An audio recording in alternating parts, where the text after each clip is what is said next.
por favor, enciendan sus cámaras y sus micrófonos a modo de llamado de lista, un saludo para efectos de que quede registro para la universidad.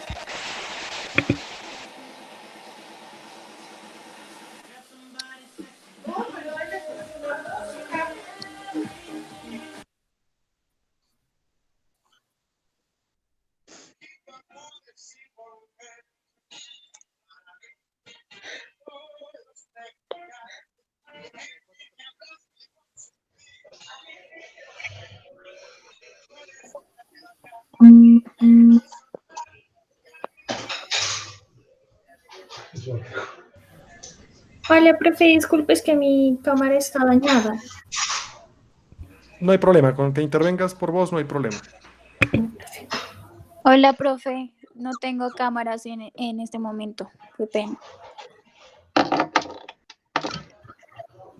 Listo, por favor, se conectan, aparecen en pantalla y cierran nuevamente micrófono y cámara.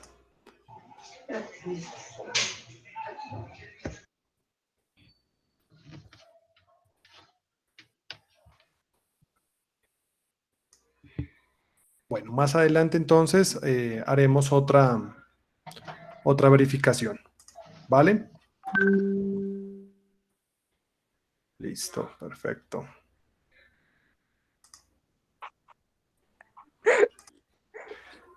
Listo, señores y señoritas, cierren por favor sus micrófonos y sus cámaras. Como si toca activar. Obvio, sí. Tú dirías que se me lo Por favor, cierren sus micrófonos y sus cámaras. Ya.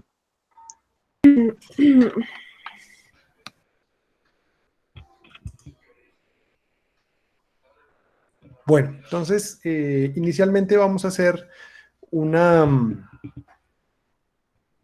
preguntas aleatorias para efectos de constatar alguna información que les había solicitado mediante un formulario de Google. Para efectos de contextualizarnos, sí les voy a pedir un grande favor, sé que ustedes venían con un esquema metodológico, el tema de la coyuntura que nos pone en este momento a hacer clases virtuales, pues nos cambia ese proceso, pero también desde el punto de vista de la enseñanza de la contratación estatal, pues el suscriptor aborda desde la parte de los principios de la contratación, yendo desarrollando los procedimientos. Entiendo que ustedes llegaron hasta el régimen de inhabilidades e incompatibilidades y que hicieron una introducción breve a lo que es la administración pública. Entonces, en esa medida, vamos a compartir una pantalla que tengo acá, donde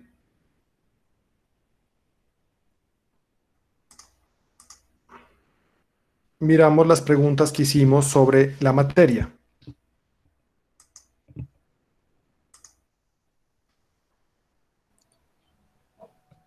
Entonces, inicialmente habíamos solicitado estas dos preguntas que pues son abordadas principalmente en su área de introducción al derecho, en cuarto semestre. Obviamente ya ha pasado algún tiempo respecto de eso, pero es importante tener en cuenta esta situación.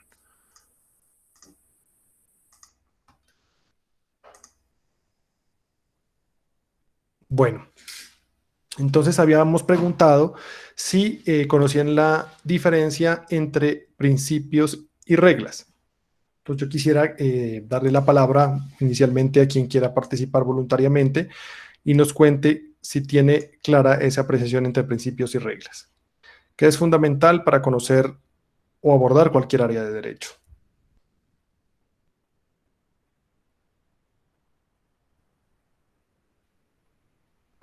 Porque de todas maneras aquí en nuestra hay un 13% de los participantes, unas 3 personas que señalaron que no. Entonces, eh, no sé si nos colabora inicialmente nuestra representante del curso.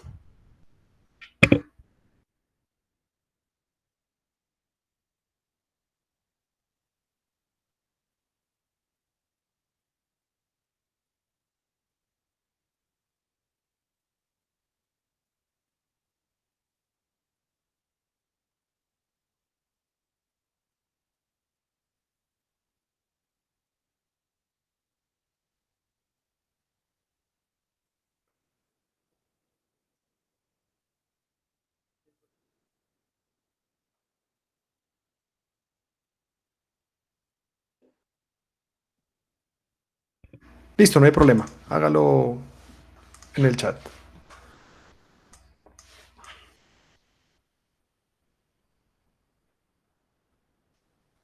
Muy brevemente, lo que pasa es que la idea de que hagamos la interacción vía micrófono es como para agilizar los temáticas, ¿no? Porque el tiempo que tenemos es limitado, pues y también para ustedes se torna a veces un poco desgastante pues estar pegados a una pantalla de computador más de una hora. Entonces, no sé si otra persona nos quiera colaborar con la participación.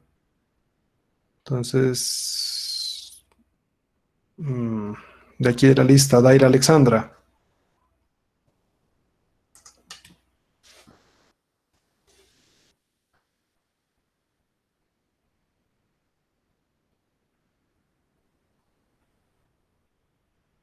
Por favor, la idea es que estemos conectados, ¿no? Que no solo lo hagamos formalmente, sino que estemos presencialmente y atendiendo las indicaciones de la sesión. Entonces, Daira Alexandra.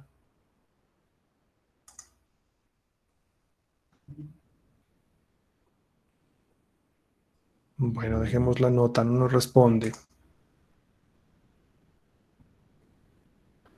Juan Esteban Lazo.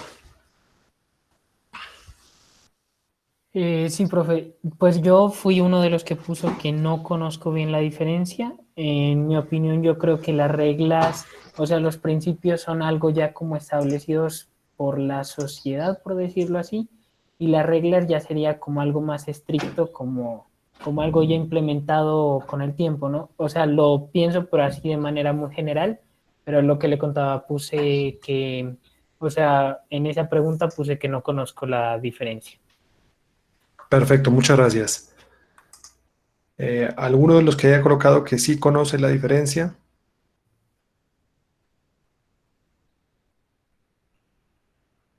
No sé quién nos ayude, entonces, Hola, profe, buenas tardes. buenas tardes.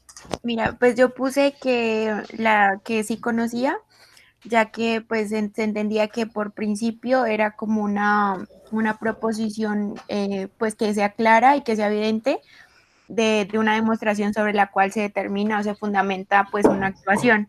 Y lo que es una regla es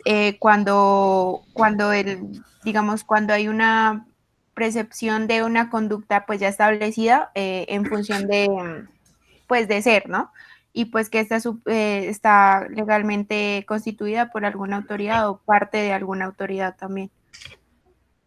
Perfecto, muchas gracias. Bueno, en concreto, pues más o menos tenemos una idea de lo que es un principio, una regla, la vamos nosotros a contextualizar desde el punto de vista jurídico.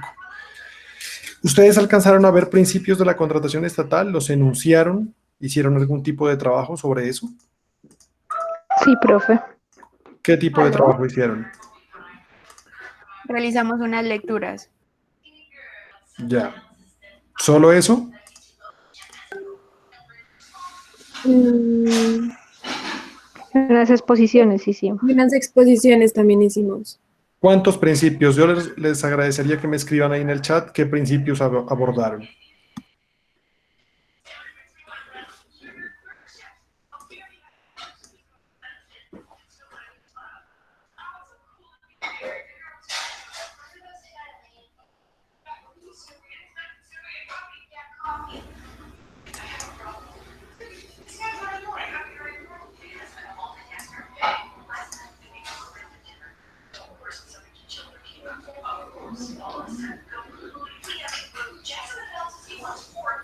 Listo, perfecto.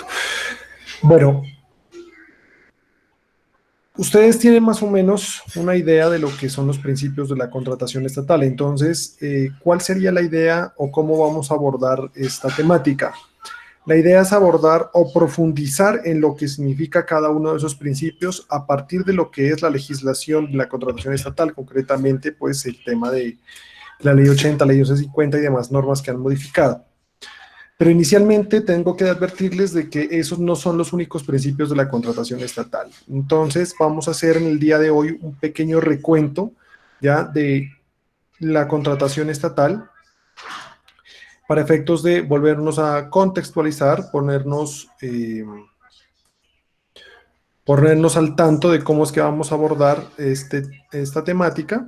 Entonces, les pido por favor que si alguien desea hacer alguna intervención, pues lo haga tranquilamente. Si tiene alguna duda, lo puede hacer a través del chat o solicitando la palabra por el micrófono, ¿vale? Entonces, voy a compartirles aquí una presentación para efectos de iniciar con nuestra temática.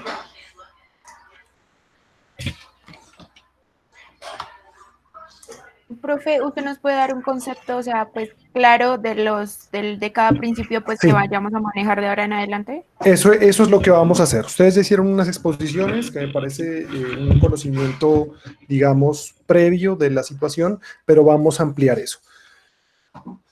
Vamos a iniciar con esa situación, vamos a iniciar con un principio. Yo pensaría que hoy alcanzaríamos a abordar el principio de responsabilidad. Eso sí, yo espero que los que hicieron pues su exposición tengan alguna participación activa sobre el tema o sobre todo las dudas que puedan abordarse. Eventualmente, esta materia busca adentrarlos en el tema de la administración pública, en el entendido de que es necesario para todo profesional de las ciencias económicas, administrativas y contables, pero especialmente para los administradores, ya sea de empresas o de negocios internacionales, entender que por lo menos, si bien la proyección de ustedes es en un nivel supraestatal, es decir, del manejo de relaciones transnacionales o internacionales, es necesario conocer cómo funciona la administración pública en la medida de que por lo menos en Nariño el mayor empleador que tenemos es el Estado. Y en esa medida es necesario comprender cómo funciona la administración pública y sobre todo en un tema tan álgido como es la contratación estatal. Entonces, a modo de recuento, inicialmente vamos a recordar cómo es que está configurado el ordenamiento jurídico, cuál es la estructura del ordenamiento jurídico. Entonces, recordemos que en nuestro país, pues la norma de normas es la Constitución. Cuando se hace un esquema del ordenamiento jurídico de un país, tomando como referencia una descripción que hizo un filósofo alemán, se toma una pirámide invertida en la cual se señala que la Constitución es norma de normas. Pero la Constitución no solo es el texto de la Constitución, sino también el denominado bloque de constitucionalidad. Eso es un tema que para nosotros, pues acá en esta materia no va a tener mayor repercusión, pero sí es interesante recordar de que los convenios y tratados de derechos humanos, los convenios fundamentales de la Organización Internacional del Trabajo y las sentencias de constitucionalidad que sí afectan en la materia de contratación estatal, hacen parte de la Constitución. Entonces recordemos que la Corte Constitucional produce dos tipos de sentencias, las sentencias de tutela y las sentencias de constitucionalidad. Las sentencias de constitucionalidad son las que abordan el examen de si una ley se ajusta o no se ajusta a la Constitución. En caso de no ajustarse, se declaran inexequibles y salen del ordenamiento jurídico. Esto es importante porque la Corte hace interpretación de las normas legales a la luz de la Constitución. Entonces, una sentencia de la Corte Constitucional que se pronuncie sobre un punto de la contratación, de las normas de la contratación estatal, como lo ha hecho en distintas ocasiones, por ejemplo, en el régimen de inhabilidades y incompatibilidades, pues obligatoriamente nos lleva a conocer ¿ya? Qué es lo que ha dicho la Corte y cómo se debe interpretar cierta norma.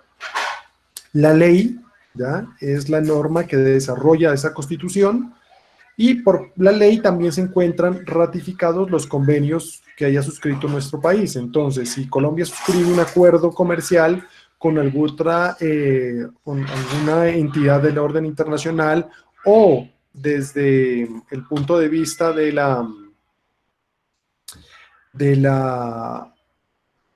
con otro país, una comunidad andina de naciones, un acuerdo de libre comercio, etcétera, para que esto tenga validez en Colombia tiene que hacerse un procedimiento de ratificación, esto es, que se convierta en ley de la República.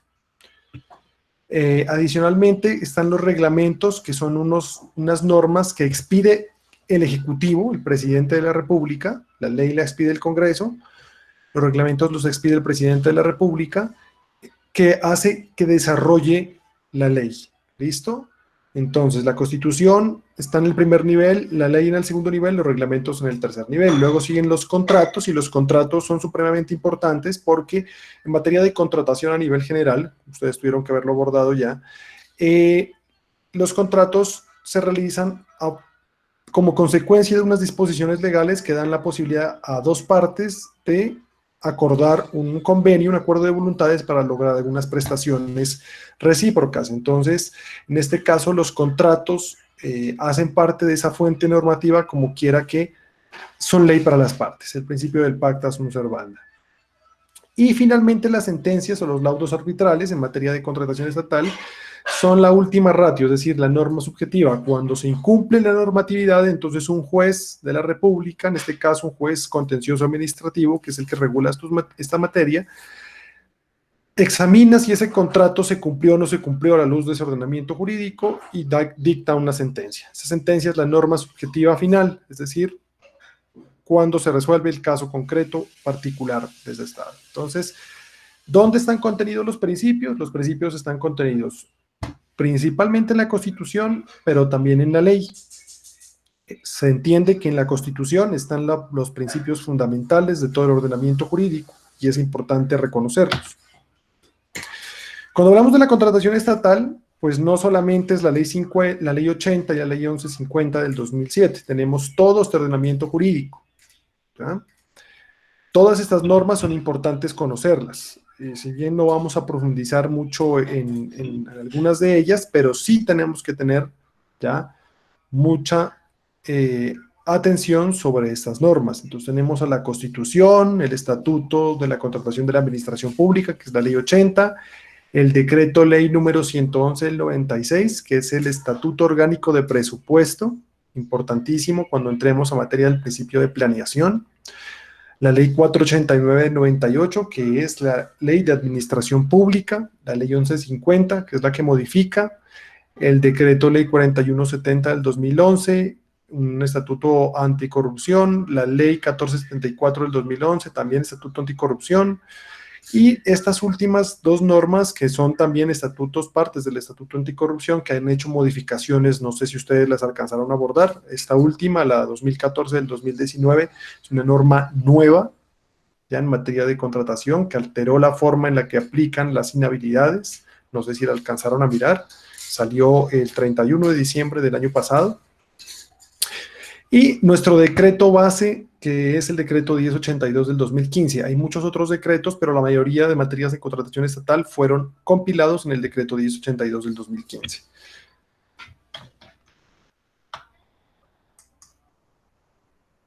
Bueno. Y tenemos que tener en cuenta que aplica el Código Civil y el Código de Comercio. El artículo 13 de la Ley 80 nos señala claramente de que todos los contratos que suscriba el Estado, ya apaguemos los micrófonos por favor, se regulan por las disposiciones comerciales y civiles que los regulan. Es decir, que en las normas de contratación estatal solo vamos a encontrar circunstancias específicas.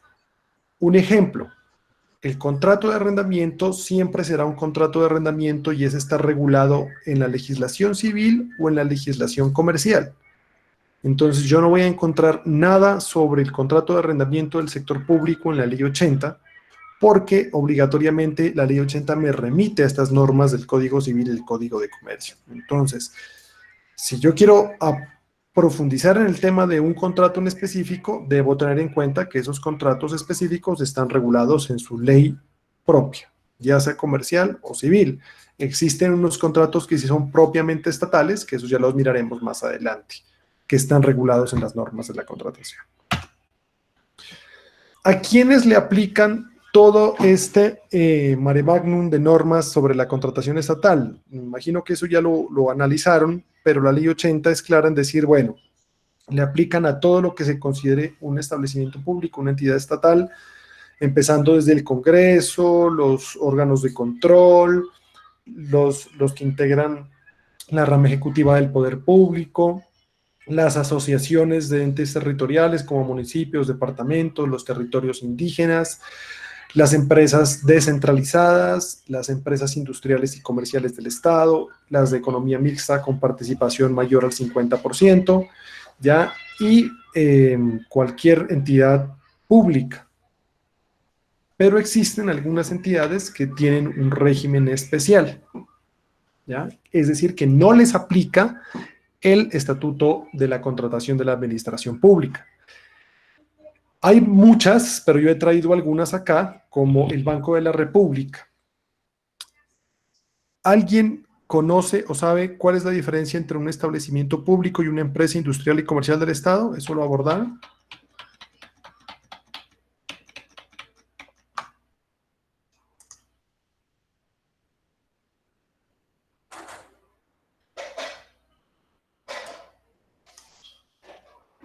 ¿No? Bueno. Para que nos hagamos una idea, el Estado pues está organizado en ramas del poder público y esas ramas del poder público entonces se encargan de prestar los servicios o de cumplir los fines que le ha impuesto la Constitución. Pero el Estado, ahora pues nosotros, nuestras generaciones ya no lo miramos con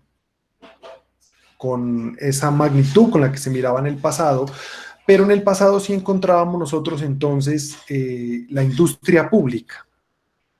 Entonces, las denominadas empresas comerciales e industriales del Estado son aquellas que compiten con los particulares. ¿Ah? Compiten con los particulares para la prestación de algunos servicios. Entonces, por ejemplo, aquí yo en la presentación he identificado algunas. Empresas industriales y comerciales del sector financiero. Entonces, la Previsora Seguros, Positiva Seguros, Colpensiones. Son empresas industriales y comerciales del Estado. ¿Por qué? Porque compiten con los particulares en igualdad de condiciones. Entonces, existen algunas circunstancias en las cuales el Estado ejerce el monopolio. Entonces, ¿dónde ejerce el monopolio el Estado? En dos circunstancias. Cuidado con los micrófonos, por favor. En el monopolio de licores y el monopolio de armas. Y el monopolio de juegos de suerte y azar. Entonces, esos son monopolios del Estado prestados por empresas industriales y comerciales del Estado, donde solo ellos son los que prestan ese servicio. ¿Ya? Lo pueden concesionar a particulares, sí, pero ellos son los dueños de ese servicio. Pero contrario, digamos en este caso en el sector financiero, pues Previsora Seguros compite con Seguros del Estado, compite con con Suratep, Osura, con Colpatria Seguros, etcétera. Entonces son empresas que tienen un régimen de particulares para la competencia en el comercio, pero su constitución es netamente pública. Entonces tenemos empresas industriales y comerciales del Estado del sector financiero. Entender que a ellas les aplica un régimen especial para sus objetos sociales, ¿ya? Pero si no, pero si ellos van a construir un edificio donde va a funcionar la nueva planta de esa empresa, entonces ahí sí tendrán que acudir a Ley 80. Otras empresas industriales y comerciales del Estado que están exceptuados, es decir, que no les aplican y tienen su propio régimen, son las del sector de telecomunicaciones. Los entes autónomos universitarios, es decir, las universidades públicas, tienen un régimen especial de contratación. Las instituciones educativas. Hasta 20 salarios mínimos pueden contratar de acuerdo con su reglamento interno. Y después de 20 salarios mínimos deben contratar conforme a la Ley 80. Las entidades de exploración y explotación de recursos naturales, entonces Ecopetrol, etcétera, ¿ya? Todas las entidades que se encargan de explotación de recursos naturales, ellas tienen un régimen distinto. Y finalmente las empresas industriales y comerciales del sector defensa. Entonces, ¿como cuáles? El Hotel Tequendama, es una empresa industrial y comercial del Estado. Satena, ¿ya? Es una entidad que le pertenece todo al sector defensa. Indumil, que es la empresa que fabrica armas en Colombia, en ejercicio del monopolio. La SIAC y Cotecmar, ¿listo? Que son corporaciones o entidades, digamos, del orden naval. Entonces, entender de que existen unas entidades netamente públicas, pero que tienen regímenes especiales de contratación, es decir, no les aplica lo que vamos a ver nosotros acá. ¿Listo? Tener claro eso. ¿Cuáles son las finalidades de la contratación estatal? Son tres. El cumplimiento de los fines estatales, si ustedes quieren saber cuáles son los fines estatales, pues tienen que leerse los primeros artículos de la Constitución. En concreto, la Constitución Nacional nos dice que son fines del Estado, ya lograr la prosperidad nacional, garantizar el trabajo, garantizar la seguridad, garantizar la convivencia dentro del Estado colombiano. Entonces, partamos de un hecho: la contratación no es para lucrar los bolsillos de los administradores públicos, porque lastimosamente en nuestro país, cada día que pasa, revienta siempre un escándalo de corrupción, y en ese escándalo de corrupción entonces se señala que entonces la contratación estatal lo que busca es eso, ¿ya? Desviar los recursos del Estado a favor de las arcas de los particulares. Incluso esto puede llegar a ser paradójico, en el sentido de que yo he tenido por lo menos discusiones, en alguna oportunidad, unos alumnos de esta misma área, pero en un diplomado,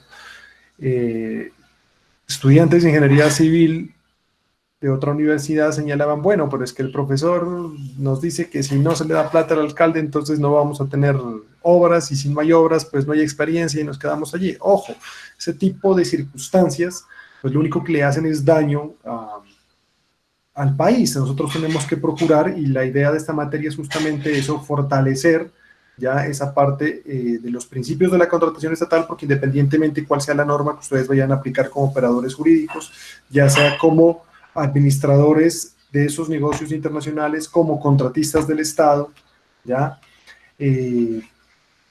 O como empleados públicos, pues tengamos la certeza de hacer las cosas bien. Entonces, los fines estatales, ¿ya? Toda contratación que, de una vez lo anticipamos, toda contratación que desvíe el fin del Estado es nula, de pleno derecho. Es lo que se denomina el abuso de poder.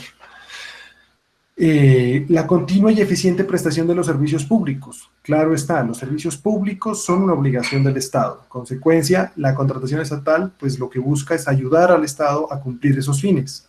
¿Listo?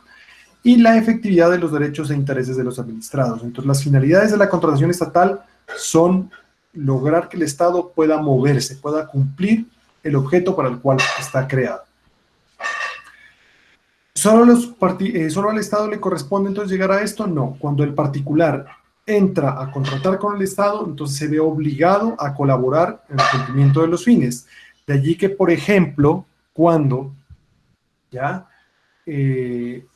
un contratista incumple o genera alguna circunstancia de corrupción y es sancionado por aquel motivo, entonces eso implica que este personaje pues asuma responsabilidad, porque al contratar con el Estado pues generó esa obligación de colaborar con el Estado en el cumplimiento de los fines estatales.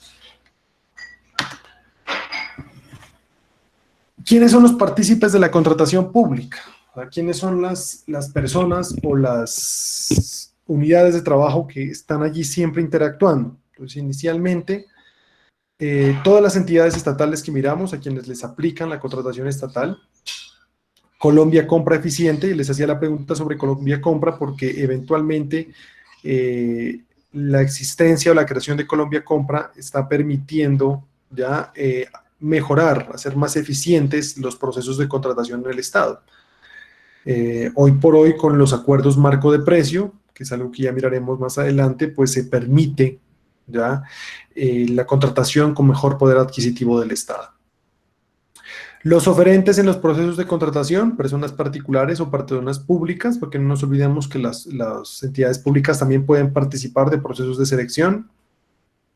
Los contratistas, que es la persona que ya suscribe un contrato con el Estado.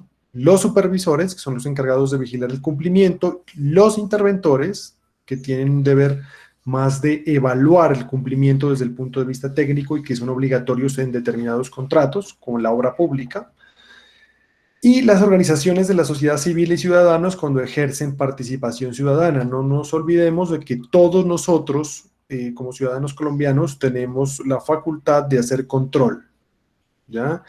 Entonces podemos poner ojo a las licitaciones públicas. La idea es que después de este curso tengamos esa habilidad de poder ingresar a la plataforma del SECOP, mirar qué contrataciones estén allí y poder incluso hacer observaciones. Así no fuéramos a contratar con el Estado, pero hacer esa vigilancia. ¿Listo? ¿Quién ejerce el control, inspección y vigilancia en la contratación estatal? Pues tenemos estas 4 entidades que son las que vigilan que se cumplan estas normas que vamos a abordar. Está la... Qué pena, profe. Cuénteme. ¿Qué significaba Colombia compra eficiente? Mire, ya la vamos a mirar acá. Colombia Compra Eficiente es una entidad que se creó con el fin de establecer o unificar primero la política pública de contratación del Estado, pero hacer más eficientes los procedimientos. Colombia Compra ha diseñado unos manuales muy importantes que ustedes los pueden ubicar en su página, hace esquemas normativos, le da el camino a la administración pública sobre cómo debe hacer, es la encargada de diseñar los pliegos tipo, que es lo que se está hablando ahorita, que están ya obligatorios para la contratación de obra pública de carreteras. Entonces, por ejemplo, ellos lo que buscan es hacer eficientes los procedimientos. Incluso Colombia Compra ya tiene en la actualidad un nuevo proyecto de contratación estatal, de la norma de contratación estatal, un nuevo estatuto.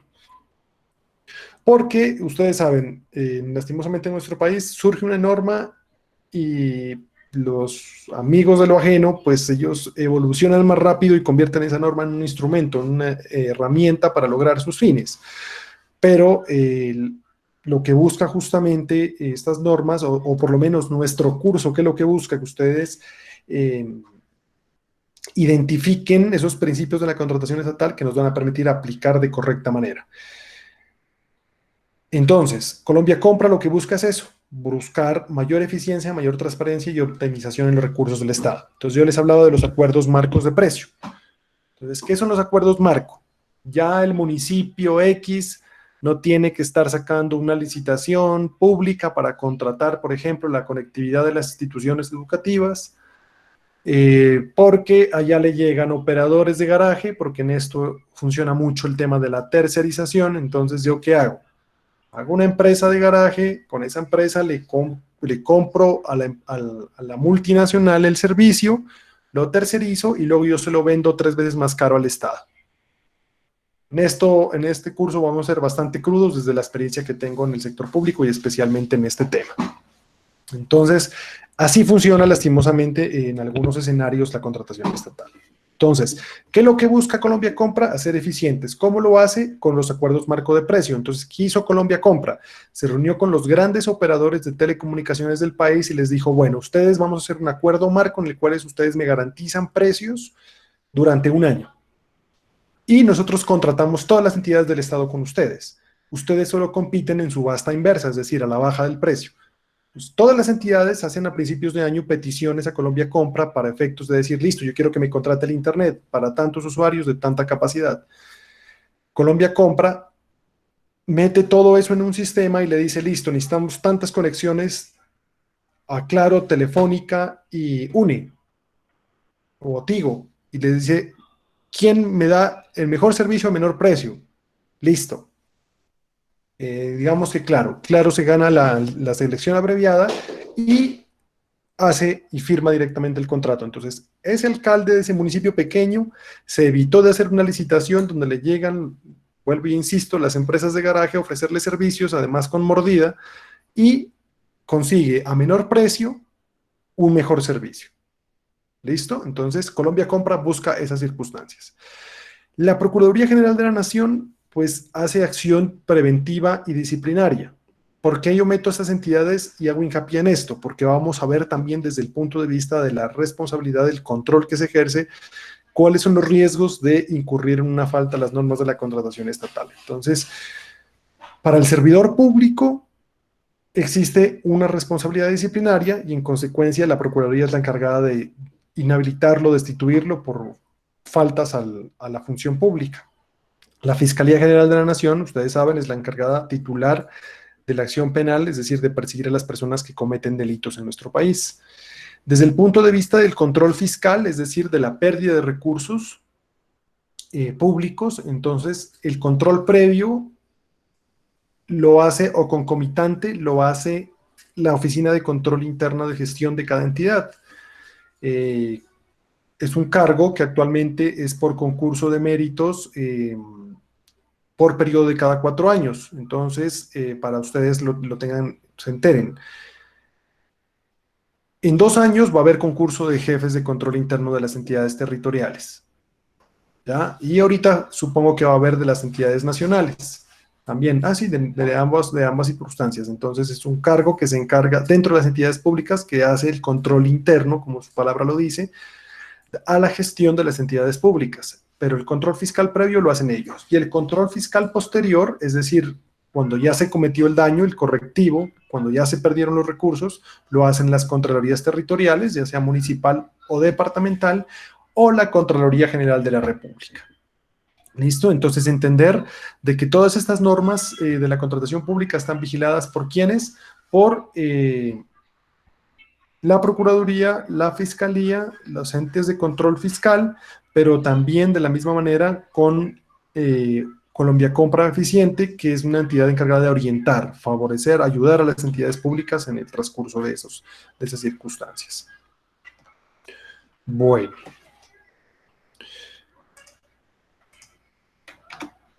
Listo, entonces entremos en materia. Cuando yo les hacía la pregunta sobre principios y reglas, es porque fundamentalmente cualquier curso de un área de derecho, en especial para un profesional no abogado, busca es que interiorice, asuma y tenga presente cuáles son los principios que rigen un determinado ordenamiento jurídico. ¿Esto con qué fin?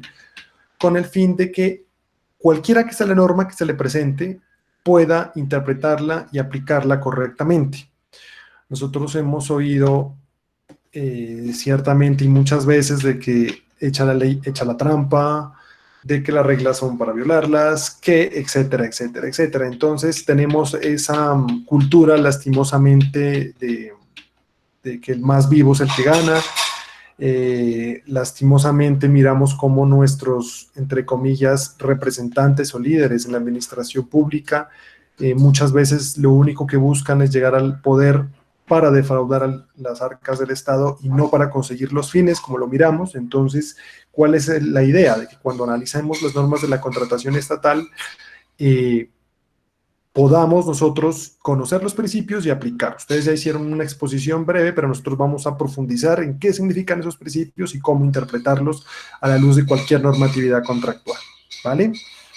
Entonces, desde el punto de vista estrictamente jurídico, como lo manifestaba la compañera que intervino, las reglas son eso, categorías de conducta, adecuaciones de conducta, que establecen cómo se debe orientar el comportamiento de una persona. Entonces, ¿cuáles son las reglas para nosotros? Las leyes, los decretos, etcétera.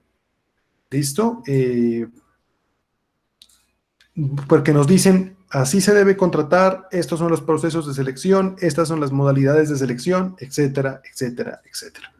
¿Listo? Entonces nos determinan cómo se debe hacer. En la administración pública hay 2 tipos de potestades o de poderes. Cuando uno llega a ser administrador público con poder de decisión, cuando uno llega a ser servidor público con poder de decisión, tiene 2 tipos de potestades. Las potestades regladas y las potestades discrecionales. Las potestades regladas son aquellas en las cuales la norma me da todo lo que tengo que hacer. Es decir, al servidor público le está vedado, entre comillas, pensar cómo hacer las cosas, porque la ley le dice cómo debe hacerlas. Pero hay unas potestades que son discrecionales, que son juicios de conveniencia y oportunidad de cuándo hacer las cosas.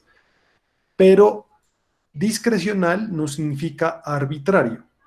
Siempre que yo tenga una potestad discrecional, debo buscar el cumplimiento de los fines estatales o los fines dados a esa entidad pública. Entonces, en este caso, ya las normas, las reglas también traen potestades discrecionales. Las potestades están en la ley, para quien me pregunta qué son las potestades. Entonces, las potestades están en la ley. La ley me dice, listo, por ejemplo, una potestad discrecional, la administración al inicio de toma de la posesión como alcalde, como gobernador, dentro de los 4 meses siguientes deberá trabajar en el tema del Plan Nacional de Desarrollo de la entidad. Entonces, ese plan de desarrollo, entonces, le dice la norma, tiene que hacerlo, pero quien define los fines o lo que va a perseguir, cuál es la planificación de ese plan de desarrollo, pues es finalmente ese funcionario y tiene esa oportunidad, esos juicios de oportunidad ya de decidir cómo lo va a hacer. ¿Listo? Pero advierto, esas potestades no son arbitrarias, son discrecionales en la medida de que yo como administrador público decido qué es lo que voy a perseguir en mi administración, pero no son arbitrarias en la medida de que yo hago lo que yo quiera. ¿Listo? Existen unos fines ya establecidos en dónde, en la Constitución, en la ley. Entonces, las normas nos dan ese tipo de potestades, pero los principios orientan, ¿ya? Los principios son normas, es lo que tenemos que saber, los principios son normas. Inicialmente los principios, hubo una discusión de que si venían de alguna circunstancia, pues inicialmente en la historia, pues no vamos a detenernos en ese tema histórico, pero antes los principios tenían un fin teológico, entonces esos surgen, digamos, de las escrituras, de la Biblia, etcétera, etcétera, pero eso justificó la tiranía cuando se decía que los reyes descendían de Dios y que por lo tanto podían hacer lo que quisieran. Entonces pasa todo el escenario de la Segunda Guerra Mundial y se establece que los principios entonces provienen desde la razón del ser humano. Pero como estamos en una tradición de reglas, de derecho escrito, de que si lo que no está escrito no existe, entonces ¿qué ha hecho los estados? Han cogido esos principios que provienen de la razón y los han incorporado en sus normativas. Entonces, ¿dónde están nuestros principios? Pues están en la Constitución y en la ley. Pero esos principios tienen un contenido indeterminado, generalmente, menos en la contratación estatal. Si ustedes ya leyeron o expusieron sobre principios, van a encontrar que allí les dice qué es cada principio y hasta dónde llega, muy desmenuzadamente. Entonces, los principios tienen un valor indeterminado, ¿ya? Por ejemplo, se garantiza el libre desarrollo de la personalidad. Libre desarrollo de la personalidad es un principio del ser humano, porque viene o se origina en la dignidad. Pero si nos ponemos a discutir qué es el libre desarrollo de la personalidad, jamás nos pondríamos de acuerdo. ¿Listo? Es un contenido indeterminado. Ahora, traído ese concepto indeterminado de la contratación estatal, pues dada el margen de interpretación y de habilidad que ha tenido nuestra administración pública colombiana en la aplicación de normas de contratación estatal, pues ha tenido que irse ampliando. Si ustedes van a cualquier otra área del derecho, ¿ya? Entonces, por ejemplo, el derecho laboral que ustedes ya abordaron en su semestre sexto, entonces está el principio de primacía de la realidad. Entonces, listo, el principio de la primacía de la realidad es que se privilegia la realidad sobre las normas. Se acabó. Ese es el concepto y allá verán los jueces cómo lo aplican. Pero en nuestro caso, si nosotros vamos al principio de responsabilidad, entonces nos trae un chorrero como de 30 circunstancias en las cuales se vigila el principio de responsabilidad y eso no es todo, eso se amplía. ¿Listo? ¿Por qué? Porque en contratación estatal ha habido la necesidad de quitar lo discrecional y pasar a lo reglado. ¿Cuáles son los fundamentos de esos principios y qué es lo que yo quiero que ustedes se lleven claro para su conocimiento? Los principios sirven de fundamento de todo el ordenamiento jurídico. ¿Listo? Todo el ordenamiento jurídico se basa en unos principios. Si yo tengo duda de cómo lo aplico, entonces acudo a los principios para saber qué es lo que buscan esas normas. Por eso, entonces, otra de las funciones es la interpretación. Me orientan en cómo es el deber ser de una norma. E integran. Si hay vacíos en la normatividad, entonces esos principios sirven para fusionar y entender de que estamos ante una globalidad de normas. Entonces, importantísimo saber cuáles son las funciones, porque el día de mañana ustedes se gradúan como profesionales en administración de negocios internacionales y cambian las normas de contratación y no dicen, no, tengo que volver a estudiar todo, pero el día que yo estudie y así miro que existen unos principios que me van a saber cómo identificar, cómo aplicar, cómo conocer esas normas de contratación estatal, porque la contratación estatal nos toca a todos, ¿ya? Eventualmente los que tengan la facilidad de trabajar, o no sé, muchas veces a veces tenemos estas estudiantes que han trabajado con el Estado, entonces han tenido la posibilidad de interactuar así sea en un contrato de prestación de servicios, y eso tiene sus implicaciones, ¿listo? Entonces quiero saber si queda claro cuál es la diferencia entre normas y principios, ¿ya?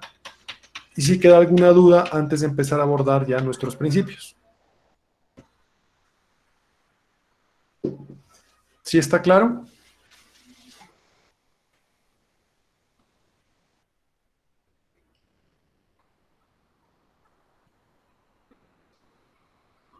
Listo, perfecto.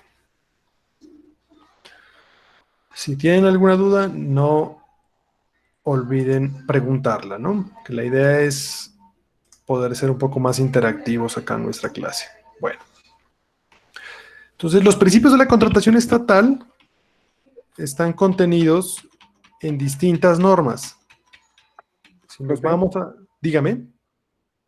¿puede repetir los tipos de potestades, por favor? Las potestades o las competencias en la administración pública son dos, regladas y discrecionales. Regladas son las que, en las cuales la ley le dice al administrador público qué es lo que debe hacer y cómo lo debe hacer. ¿Listo? Un ejemplo, la licitación pública. La norma le dice cómo hacer la licitación pública, pero el Estado, la norma no le dice cuándo la debe hacer. Esa es una potestad discrecional de la administración. Entonces, yo necesito contratar algo, pero yo tengo que, bajo el principio de planeación, de definir cuándo es que es mejor contratar. Es un caso extremo, pero ocurre en todas las entidades públicas. Todo dejan para lo último y en materia presupuestal, no sé si ustedes abordan presupuesto público o por lo menos los principios del presupuesto, ya en sus clases de finanzas. Uno cuando es anualizado, pues tiene que planificar bien para efectos de no dejar partidas sin ejecutar. Sí, toda la documentación va a estar en la plataforma, no se preocupen. La verdad es que hemos tenido unas jornadas un poquito pesadas actualizando esos cursos, pero yo espero a más tardar mañana poder avanzar con ese tema. ¿Listo? Poderles entregar a ustedes la información para que se matriculen al curso y puedan acceder a la información. No se preocupen que acá en este tema hay mucho, ¿no? Material hay muchísimo, pero estoy tratando de escogerles la información más precisa para efectos de que no se congestionen pues con tanta documentación. Bueno, entonces, potestades discrecionales en las cuales el administrador hace un juicio de conveniencia y oportunidad de cuándo hace las cosas, y potestades regladas cuando la ley les dice cómo hacerlo y dónde hacerlo de determinada manera. Entonces, nuestros principios están en varias normas, empezando por la Constitución, ¿ya? Entonces nos dice que los principios de la contratación estatal son los mismos de la administración pública. ¿Por qué? Porque la misma Ley 80, en su artículo 23, nos dice que, entre otros, son principios de la contratación estatal los de la función administrativa, y los de la función administrativa están contenidos en varias normas. La primera norma, la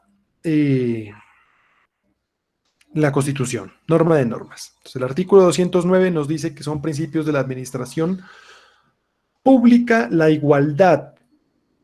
Ese principio me detengo porque va de la mano con lo que significa la administración,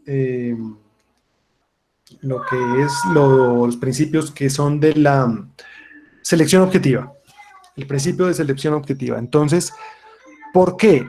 Porque el Estado es parte de la contratación estatal cuando está necesitando contratar a alguien. ¿Listo? Entonces hace sus estudios previos y dice, listo, tengo la necesidad de contratar una obra pública, necesito hacer un hospital, ¿verdad? Porque estoy aquí a puertas de una emergencia. Entonces, ¿qué acontece en esas circunstancias? Yo genero entonces la necesidad, pero en el momento en que publico el proceso de selección, el Estado deja de ser parte necesitada a convertirse en un árbitro de la competencia. ¿Listo? Entonces se convierte en un árbitro y tiene que garantizar la igualdad entre los oferentes que quieren ganarse esa licitación. De ahí que es complejo, digamos, tener esa objetividad. Les pido por favor un momento. No me demoro 2 minuticos. Voy a cancelar aquí el sonido.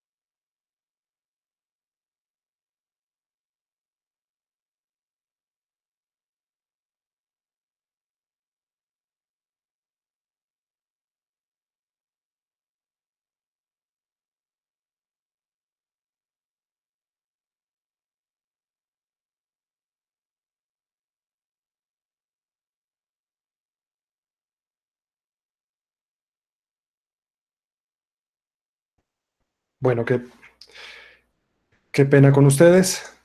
Tenía aquí una llamadita urgente, pero ya contestamos. Entonces, los principios de la contratación estatal. Entonces, les decíamos que el Estado, pues, está obligado a garantizar, entonces, la igualdad de los oferentes que participan en ese proceso de selección.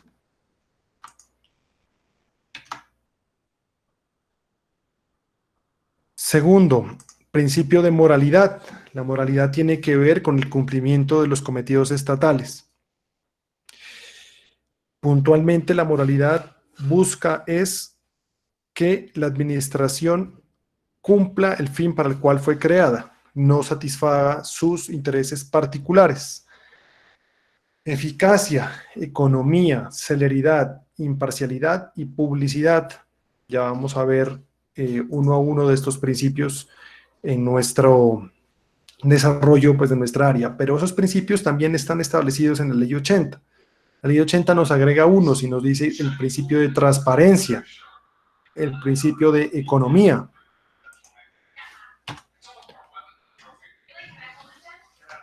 También está los principios de la función administrativa, que ya los acabamos de ver.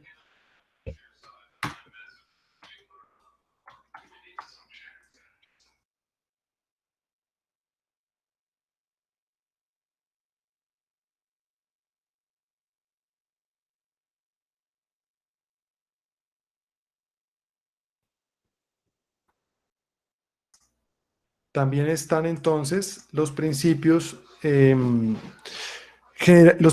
derecho administrativo contenidos en el Código del Procedimiento Administrativo, ya los vamos a ver. Tenemos también los principios legales contenidos en la Ley 1150 del 2007, que nos señala el principio del debido proceso y el principio de selección objetiva en la contratación estatal, que es importante también que los tengamos en cuenta. Tenemos los principios de la gestión fiscal. La Ley 610 del 2000 nos dice que gestión fiscal es la administración de recursos públicos y una manera de administrar los recursos públicos es a través de la contratación estatal. De allí nos vuelve y nos repite el principio de legalidad, eficiencia, economía, eficacia, equidad, imparcialidad, moralidad, transparencia, publicidad, pero adicionalmente nos pone uno importantísimo, la valoración de costos ambientales.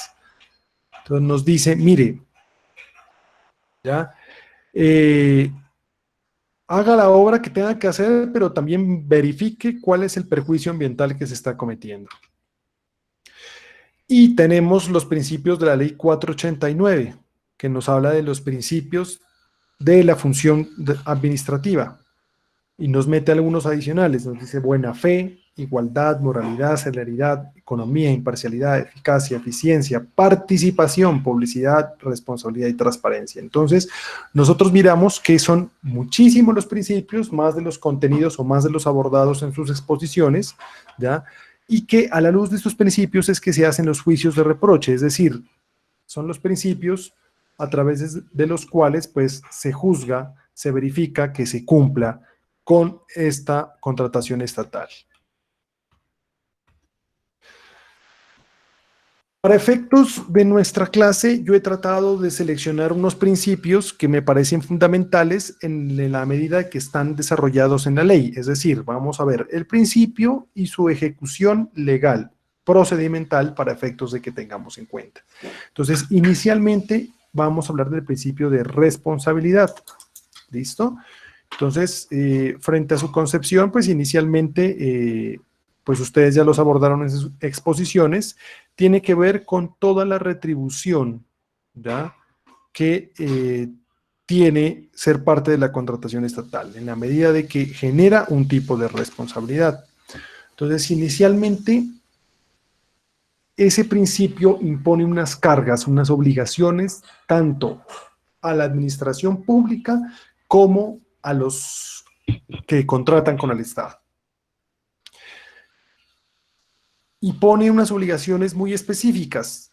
En este caso yo sí me he traído el atrevimiento, pues, de traer textual como está la norma, porque se hace necesario que revisemos cada uno de estos ítems. Entonces, por ejemplo, dice, los servidores públicos están obligados a cumplir a buscar el cumplimiento de los fines de la contratación. Ya lo hicimos, ¿listo? Pero no solo eso, una vez contraten, están obligados a vigilar ese contrato, que se cumpla con el objeto contratado, ¿ya? De ahí que no es solo hacer la licitación y seleccionar al contratista, sino el deber de vigilarlo. ¿Por qué? Porque esto genera un sinnúmero de responsabilidades que ojalá alcancemos a verlas el día de hoy.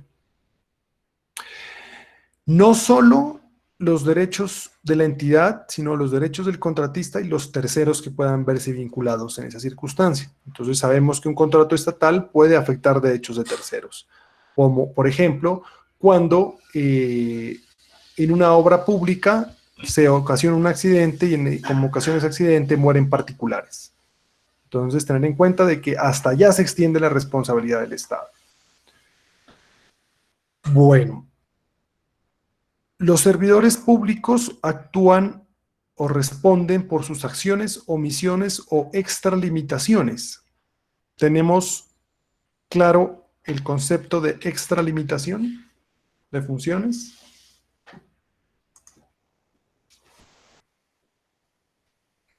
¿No? Bueno, entonces, el principio de responsabilidad tiene un fundamento en el artículo 6º de la Constitución. Nos dice: los servidores públicos, los particulares responderán por la infracción a la ley. Es decir, nosotros como particulares respondemos cuando contravenimos la ley.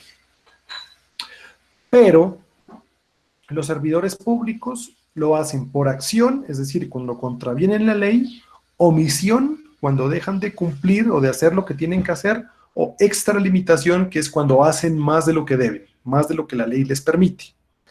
Entonces, es importante esta circunstancia porque yo puedo responder en materia de contratación estatal por hacer mal el proceso de selección, por omitir algunos pasos en el proceso de selección o por hacer más de lo que debía. ¿Listo? Entonces, para que tengamos un ejemplo de esta circunstancia. Existen varias modalidades de contratación, pero la que más le gusta a la administración pública es la contratación directa. Entre los causales de contratación directa, es decir, que no necesitan hacer un proceso de selección, es la selección de personas profesionales o de apoyo a la gestión, el famoso contrato de prestación de servicios. Pero entonces, cuando llegan gobiernos alternativos, generalmente toman decisiones que uno diría, bueno, son acertadas, en la medida que buscan generar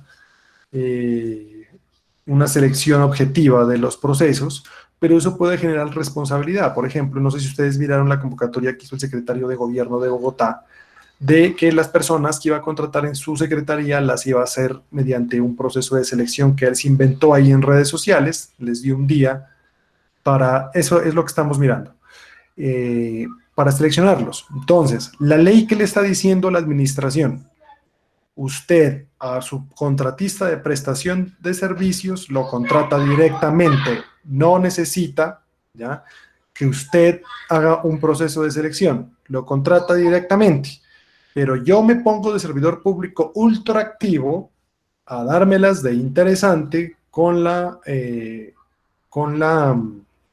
comunidad, con la ciudadanía, y les digo, no, es que a estos contratistas de prestación de servicios yo los voy a seleccionar mediante un concurso de méritos. Entonces, voy al concurso de méritos, y el concurso de méritos es una modalidad de selección que es para contratar consultores, ¿ya? Cosas supremamente técnicas, como por ejemplo una interventoría de una obra. Y miro que tiene una serie de procedimientos que tengo que agotar y que yo necesito el contratista de prestación de servicios mañana, porque arranco 1 de enero y el 2 de enero tengo que tener mi equipo.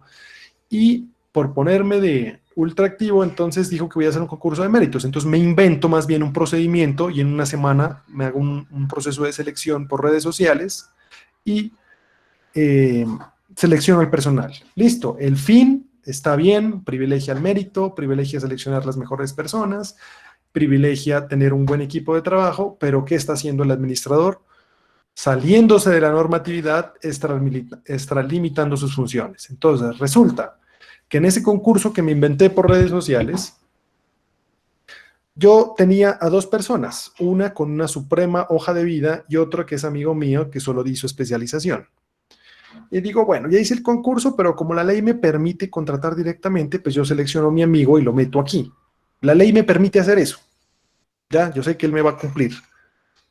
Y la persona que tiene la hoja de vida con maestría, doctorado, postdoctorado, dice, bueno, un momentico, señores administraciones, usted me está diciendo que está convocando un concurso de méritos por redes sociales, me dice que va a seleccionar al mejor y veo que selecciona a su amigo que lo tiene en fotos abrazándose en campaña. Entonces, ¿qué sucede allí? ¿Hay responsabilidad de ese administrador público o no hay responsabilidad? ¿Qué va a decir él? La ley me permite contratar directamente, yo contraté directamente. Claro que hay responsabilidad, se está extralimitando en lo que la ley le acontece. Pueda que no tenga responsabilidad, digamos, disciplinaria, pero eventualmente, si esa persona demanda a la entidad y esa entidad sale condenada y se denota de que el administrador, a pesar de que tenía la posibilidad de contratar directamente, se inventó un procedimiento, extralimitó sus funciones y ahora le toca sacar de su bolsillo para devolverle a la entidad lo que la entidad perdió en la demanda. ¿Listo? Entonces, clarísimo. Acción cuando yo hago algo en contra de la ley. Omisión cuando yo dejo de hacer lo que la ley me ordena. Y extralimitación cuando hago más de lo que la ley me ordena. Entonces, uno responde por todo lado en la administración pública. Entonces, tener claro de que yo no me puedo andar, especialmente en contratación estatal, inventando procesos de selección que no están contenidos en la ley, porque de lo contrario, entonces estoy generando responsabilidad por extralimitación de funciones. ¿Listo? Bueno. Entonces, otra circunstancia de responsabilidad tiene que ver con el principio de planeación. Este principio de planeación no lo van a encontrar contenido en ninguna ley. ¿Listo? Este está integrado por otros, ya ha surgido de la interpretación de otros principios y por eso se va a mirar acá en nuestra clase. Y el principio de planeación tiene que ver justamente con eso, con realizar las cosas de tal manera que no se causen perjuicios. Una obra mal realizada por no realizar los estudios técnicos de manera adecuada condicionará en futuro a la generación de sobrecostos en esa obra y eso una violación al principio de planeación. Entonces, la norma nos dice, las entidades y los servidores públicos responderán aun cuando hubieran abierto licitaciones sin haber elaborado previamente los pliegos de condiciones, diseños, estudios, planos y evaluaciones que fueran necesarios o cuando los pliegos de condiciones hayan sido elaborados en forma incompleta, ambigua, confusa o que conduzcan a interpretaciones o decisiones de carácter subjetivo por parte de aquellos. Y aquí les traigo un ejemplo de la vida real. Entonces, porque esto en contratación estatal, si no tenemos ejemplos vividos, no podemos hacer nada. Entonces, en el 2014, para las personas que pudieron ver allí, de pronto mi perfil, yo fungí como jefe de la oficina asesora jurídica y como jefe de control interno disciplinario de la gobernación de Nariño. Entonces ahí tuve la posibilidad de conocer muchos de estos conflictos y vamos a echar en esta clase mucho chisme pues de cómo es que se maneja la contratación estatal para efectos de tener ejercicios puntuales. ¿Listo? Esto obviamente desde el punto de vista académico porque no falta que pues alguno tenga alguna familiaridad, relación, etcétera, con algún servidor público de la gobernación. Si les digo que esto lo hacemos con estricto rigor académico, pero es para que veamos lo que se debe y lo que no se debe hacer en contratación estatal.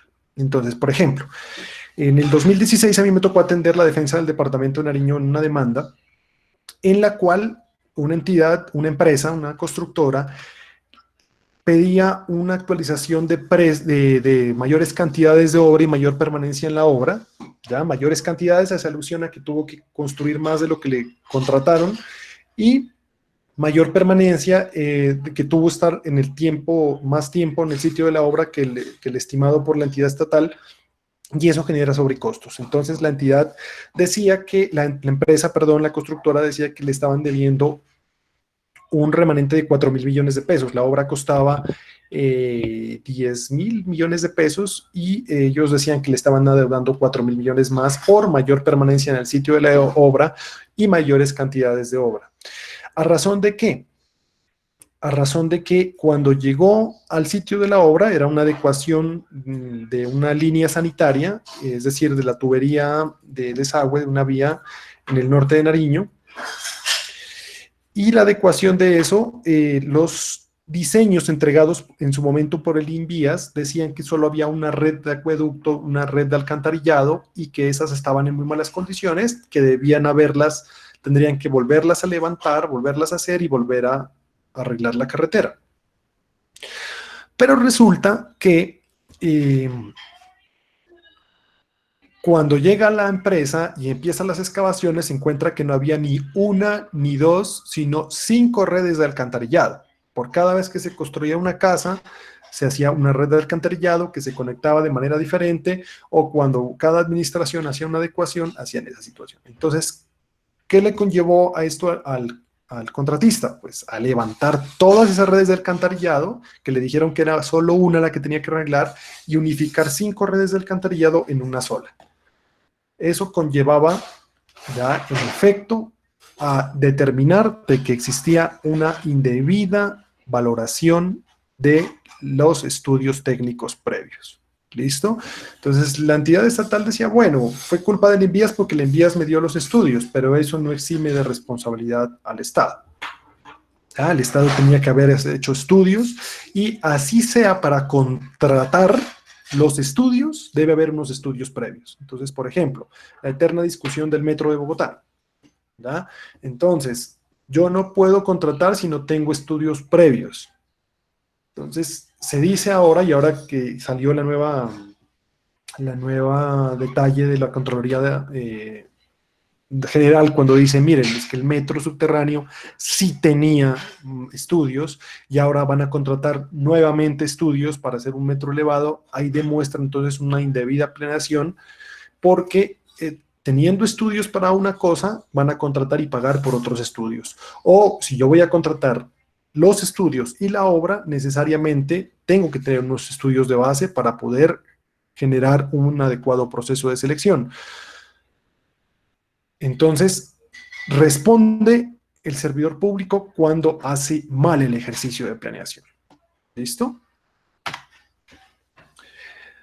Bueno, aquí nos habla de que los servidores públicos deberán actuar conforme a las reglas de administración de bienes ajenos y por los mandatos y postulados que gobiernan una conducta ajustada a la ética y a la justicia. Bueno, cuando hablamos de justicia, hablamos de estos principios y buscamos concretamente es el cumplimiento de los cometidos estatales.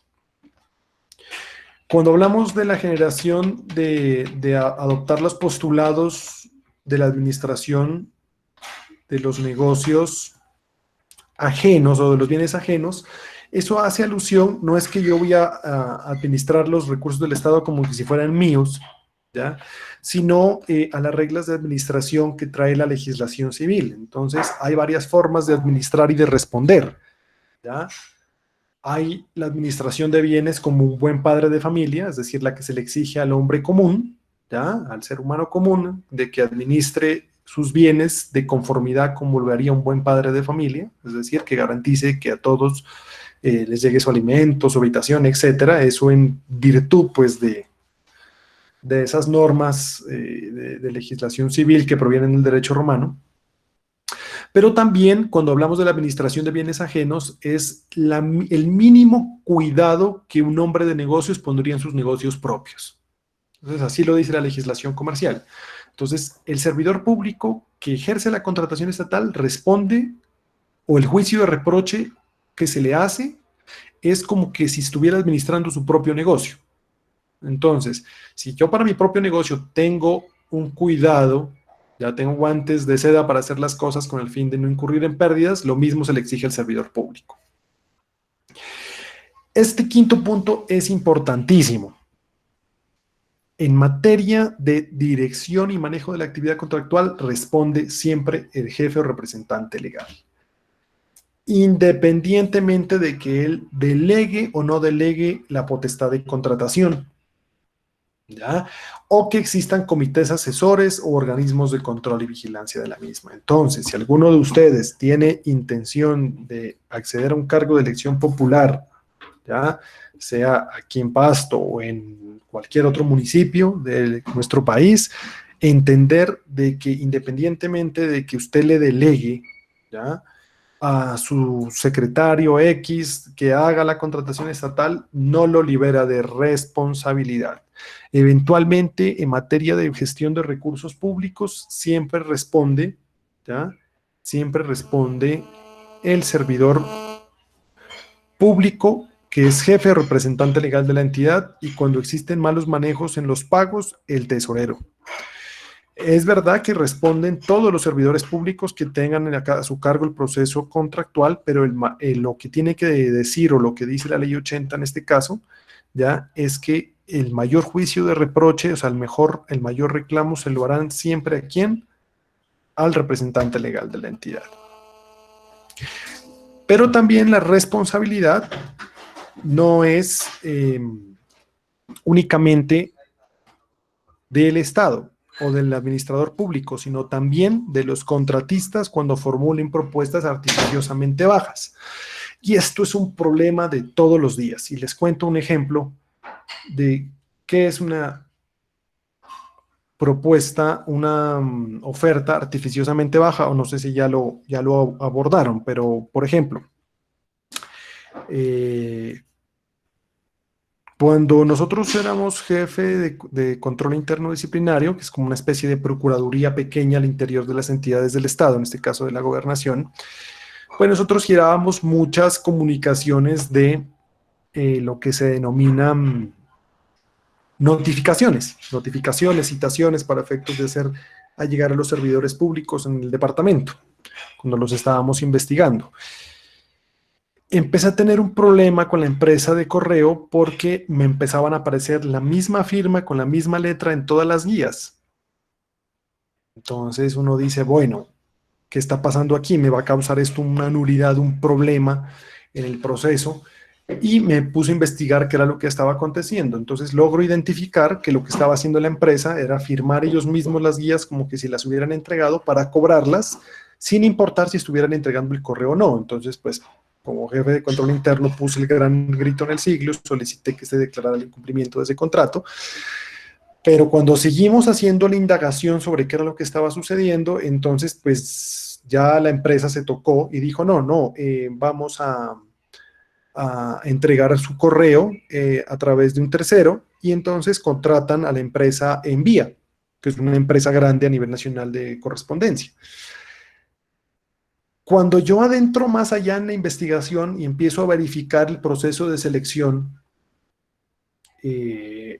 cómo se dio, entonces verifico que Envía participó como contratista, como oferente en el proceso de selección.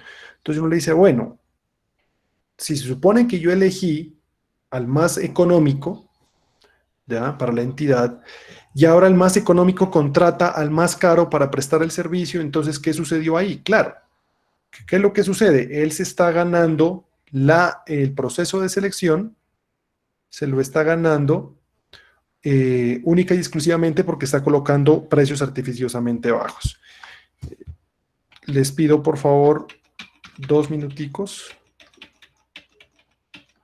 de su tiempo. Voy a suspender un ratito aquí el micrófono. Tengo una circunstancia acá urgente.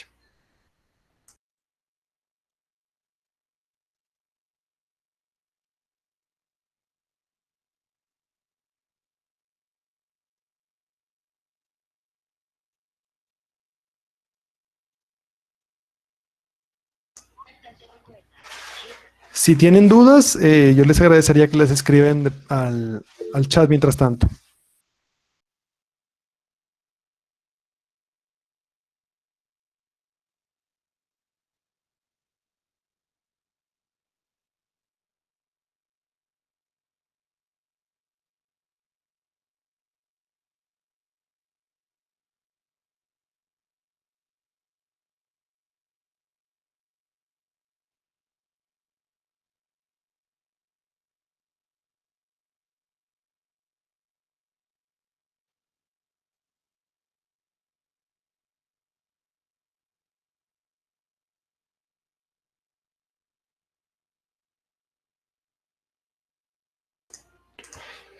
Bueno, qué pena con ustedes. Entonces, ¿están viendo la presentación? Sí, ¿no? Entonces, vamos la clase. Pues nuestra clase va hasta las 2:40, pero vamos hasta las 2:30, o sea, en 10 minuticos acabamos, ¿vale? Para que terminemos por lo menos una parte de este principio, porque es importante abordarlo.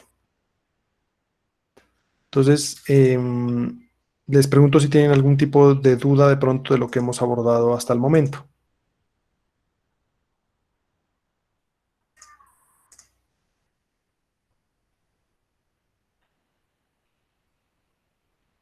Cuénteme, encienda su micrófono, pregúnteme cuál es la duda que le queda.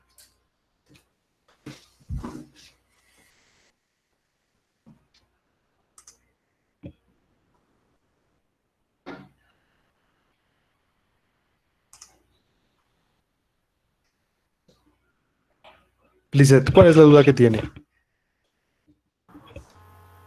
Profe, La escuchamos. profe, ahí en la parte donde, o sea, dijo que los precios en vía los daba a menor precio o el que contrató de tercero, digamos. O sea, el intermediario. No, en este caso, Envía no ganó el proceso de selección porque evidentemente cobraba más costoso. Entonces, la pregunta que uno se hace es cómo la empresa de garaje, porque lo vamos a denominar así, una empresa de garaje, es una empresa a nivel nacional, pero que ni siquiera tiene oficinas aquí en Pasto, pero esta empresa de garaje se gana el proceso y luego me contrata al oferente que no ganó porque el precio era más alto. Entonces uno dice, bueno, ¿cómo es posible que él tercerice con alguien que cobre más?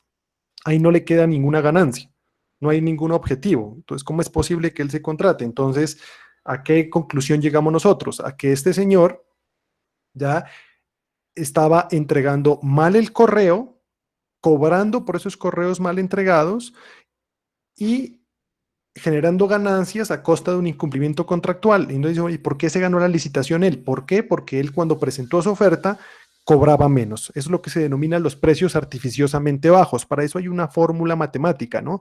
Es de determinar, pues tiene que haber un estudio de mercado previamente para saber cuánto me va a costar el servicio y de acuerdo con eso, pues se hacen las adjudicaciones. Pero hay un deber y hay un procedimiento en los procesos de selección para decir, bueno, este señor me está cobrando por debajo del precio del mercado, entonces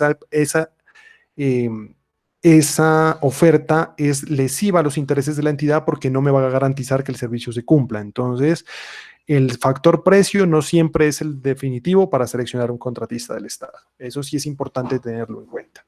¿Listo? Entonces... O sea que él asumía el resto. ¿O no? No, él no asumía el resto. Asumía la o sea, pérdida. como él se vio sorprendido en sus circunstancias, empezó a contratar a otro de los oferentes que hubiera prestado mejor el servicio. Obviamente, él empezó a perder, mejor dicho, en ese proceso. Pero ¿por qué? Entonces, la pregunta es, digamos, no tanto la responsabilidad que viene de allí del contratista, sino ¿por qué se ganó la licitación si ahora le toca contratar a otro que participó? Es por eso, porque presentó una oferta artificiosamente baja para ganarse la licitación y quedarse con el contrato. Y luego empezó a incumplir para poder generar ganancias a costa de la entidad estatal.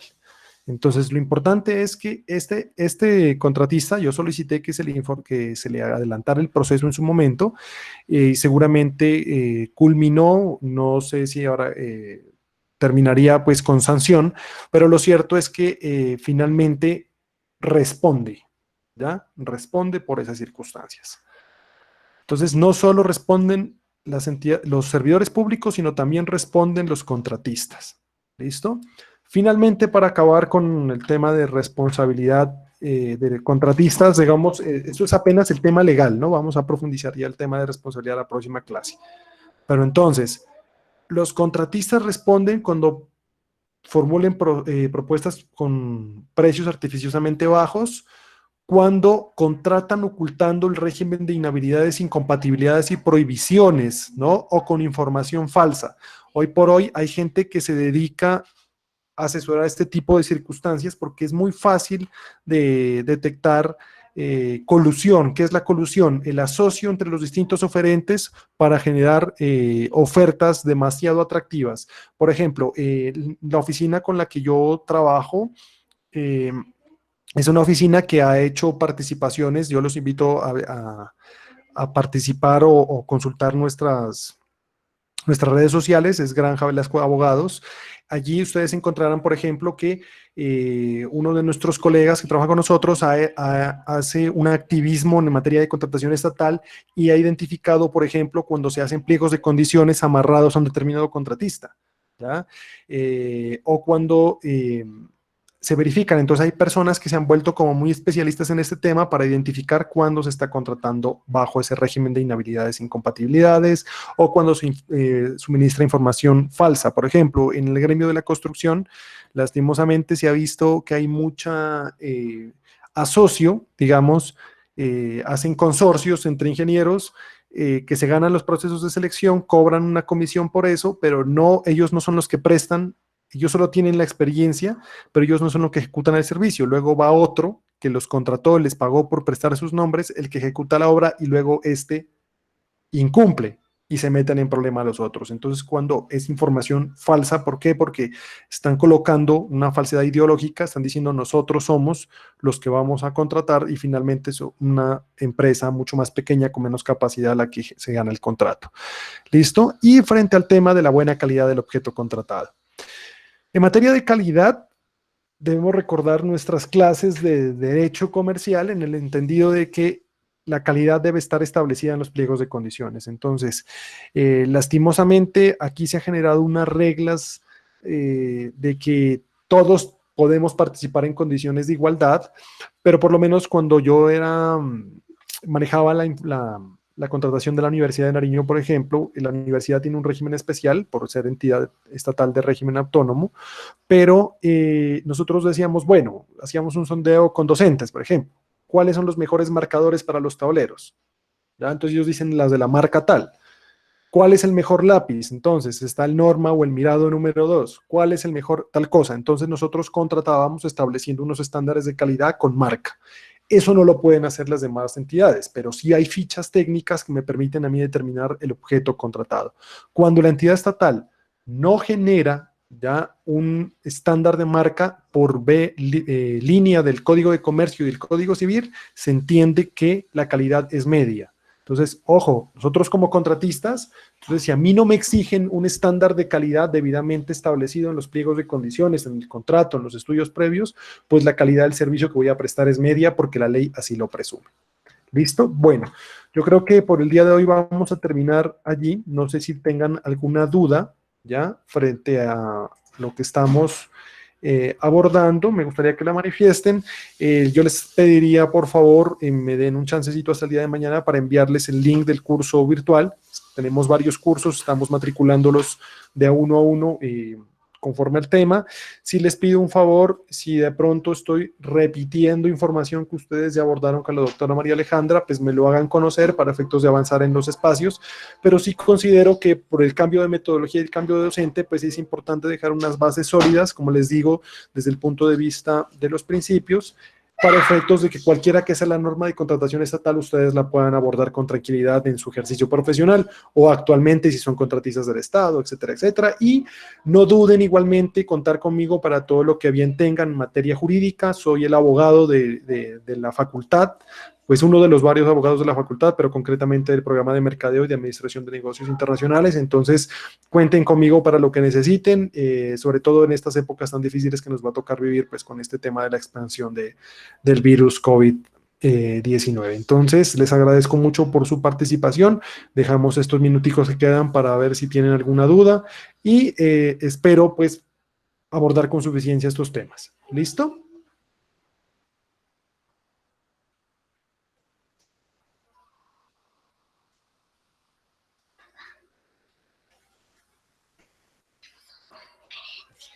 Listo.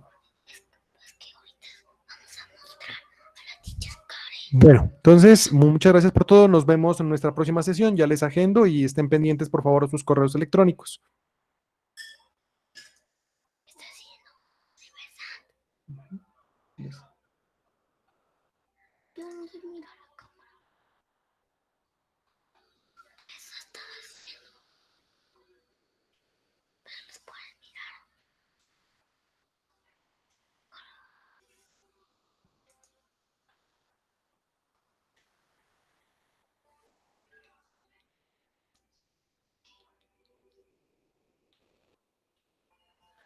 Mismo.